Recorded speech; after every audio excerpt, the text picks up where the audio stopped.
ನಟಿ ಕಂ ಕಾಂಗ್ರೆಸ್ ಕಾರ್ಯಕರ್ತೆ ವಿದ್ಯಾ ಹತ್ಯೆ ರಹಸ್ಯ ಬಯಲಾಗಿದೆ. ಕೌಟುಂಬಿಕ ಕಲಹಕ್ಕೆ ಪತಿಯಿಂದಲೇ ಹತ್ಯೆಯಾಗಿದೆ ಎನ್ನಲಾಗಿದ್ದರೂ ನಿಖರ ಕಾರಣ ತಿಳಿದು ಬಂದಿರಲಿಲ್ಲ. ಇದೀಗ ಪೊಲೀಸರ ತನಿಖೆಯಲ್ಲಿ ಕೊಲೆಯ ಮರ್ಮ ಬಯಲಾಗಿದೆ. ಕೊಲೆಗೆ ಕಾರಣ ಆಗಿದ್ದು ಮೊಬೈಲ್ ಕಿತ್ತಾಟ ಅನ್ನೋದು ದೃಢಪಟ್ಟಿದೆ. ವಿದ್ಯಾ ನಂದೀಶ್ ಬದುಕು ದಾರುಣವಾಗಿ ಅಂತ್ಯ ಕಂಡಿದೆ.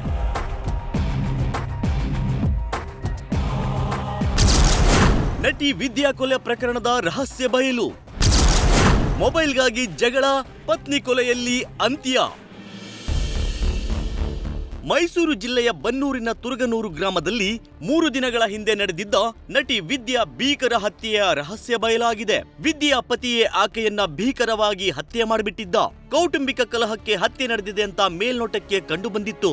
ತನಿಖೆ ಕೈಗೊಂಡಿದ್ದ ಪೊಲೀಸರು ಹತ್ಯೆ ರಹಸ್ಯವನ್ನ ಭೇದಿಸಿದ್ದಾರೆ. ಮೊಬೈಲ್ ಕಿತ್ತುಕೊಂಡಿದ್ದೇ ನಟಿ ವಿದ್ಯಾ ಕೊಲೆಗೆ ಕಾರಣ ಆಗಿದೆ. ಜಗಳದ ನಡುವೆ ಮೊಬೈಲ್ನಲ್ಲಿ ದೃಶ್ಯವನ್ನು ರೆಕಾರ್ಡ್ ಮಾಡ್ಕೊಳ್ತಿದ್ದ ಪತಿ ಕೈಯಿಂದ ಮೊಬೈಲ್ ಕಿತ್ಕೊಂಡಿದ್ದ ವಿದ್ಯಾ ಆವಾಜ್ ಹಾಕಿದ್ದಾರೆ. ಇದರಿಂದ ಸಿಟ್ಟಾಗಿದ್ದ ಪತಿ ನಂದೀಶ್ ಮೊಬೈಲ್ ಕೊಡುವಂತೆ ತಾಕೀತು ಮಾಡಿದ್ದ. ಬಳಿಕ ಕಬ್ಬಿಣದ ರಾಡ್ ತೆಗೆದು ಆಕೆಯ ತಲೆಗೆ ಹೊಡೆದಿದ್ದ. ತಲೆಗೆ ಬಲವಾಗಿ ಹೊಡೆದ ಪರಿಣಾಮ ತೀವ್ರ ರಕ್ತಸ್ರಾವದಿಂದ ಆಕೆ ಸ್ಥಳದಲ್ಲೇ ಸಾವನ್ನಪ್ಪಿದ್ದಳು ಅಂತ ಪೊಲೀಸರ ವಿಚಾರಣೆಯಲ್ಲಿ ವಿದ್ಯಾಪತಿ ಬಾಯ್ಬಿಟ್ಟಿದ್ದಾನೆ. ಏನೇ ಗುರ್ತಿಸ್ಕೊಂಡ್ರು ಒಂದೊಂದು ಟೈಮು ಈ ಬುದ್ಧಿ ಅನ್ನೋದಿರ್ತದಲ್ಲ, ಮಂಕು ಬಡ್ದು ಬಿಡ್ತು ಅವಳಿಗೆ. ನನ್ನ ಹೋಗುವಾಗ ಅವಳು ಅಷ್ಟು ಹುಷಾರಾಗಿರೋ ಮಗಳು. ಅಪ್ಪ ಬೀಗ ಹಾಕೊಂಡೆ, ಕಣಪ್ಪ ಲಾಕ್ ಮಾಡ್ಕೊಂಡೆ, ಒಳಗಡೆಗೆ ಬೇಡ ಅಂತ ಲಾಕ್ ಮಾಡ್ಕೊಂಡೆ. ನನ್ನ ಕೈ ಕಿತ್ತಾಕ್ಬಿಟ್ಟು ಕೀಸ್ಕೊಂಡು ಲಾಕ್ ತಗೊಂಡು ಅಂದ್ಲು ಕಣಪ್ಪ. ವಿದ್ಯಾಪತಿ ನಂದೀಶ್ಗೆ 14 ದಿನ ನ್ಯಾಯಾಂಗ ಬಂಧನ. ಪತ್ನಿ ವಿದ್ಯಾ ಹತ್ಯೆ ಮಾಡಿದ್ದ ನಂದೀಶ್ಗೆ ನ್ಯಾಯಾಲಯ 14 ದಿನಗಳ ನ್ಯಾಯಾಂಗ ಬಂಧನ ವಿಧಿಸಿದೆ. ವಿದ್ಯಾ ಮೈಸೂರಿನ ಶ್ರೀರಾಂಪುರ ನಿವಾಸಿಯಾಗಿದ್ದು ಬನ್ನೂರಿನ ತುರಗನೂರಿನ ನಂದೀಶ್ ಎಂಬುವವರನ್ನ ವಿವಾಹವಾಗಿದ್ದರು. ದಂಪತಿಗೆ 2 ಹೆಣ್ಣು ಮಕ್ಕಳಿದ್ದಾರೆ.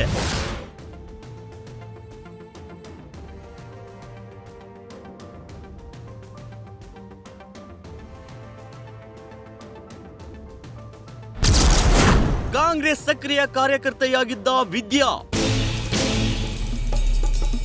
ಇನ್ನು ಮೃತ ವಿದ್ಯಾ ಕಾಂಗ್ರೆಸ್ ಪಕ್ಷದ ಮೈಸೂರು ಜಿಲ್ಲಾ ಪ್ರಧಾನ ಕಾರ್ಯದರ್ಶಿಯಾಗಿ, ಬ್ಲಾಕ್ ಕಾಂಗ್ರೆಸ್ ಅಧ್ಯಕ್ಷರಾಗಿ ಜವಾಬ್ದಾರಿ ನಿರ್ವಹಿಸಿದ್ದರು.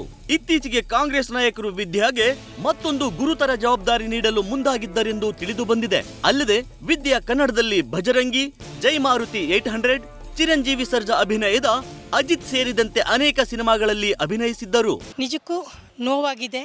ನಮಗೆ ಗೊತ್ತಿರೋದೇನು ಅಂದರೆ ಆ ಹೆಣ್ಮಗಳು ಒಳ್ಳೆ ಕೆಲಸ ಮಾಡ್ತಾಳೆ, ಅವಳಿಗೆ 2 ಮಕ್ಕಳಿದೆ, ಸುಂದರವಾದ ಸಂಸಾರ ಇದೆ ಅಂತ ನಾವಾದರೂ ಭಾವಿಸಿದ್ದೀವಿ.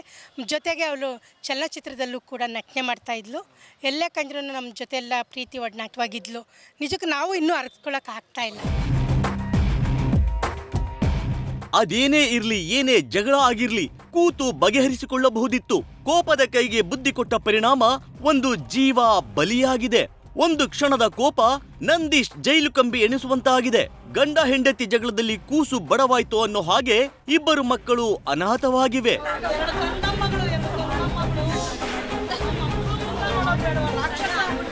Ravi Pandavapura, news first, Mysuru. News first ನಿರ್ಭೀತಿಯಿಂದ ನಿಮ್ಮ ಪರವಾಗಿ.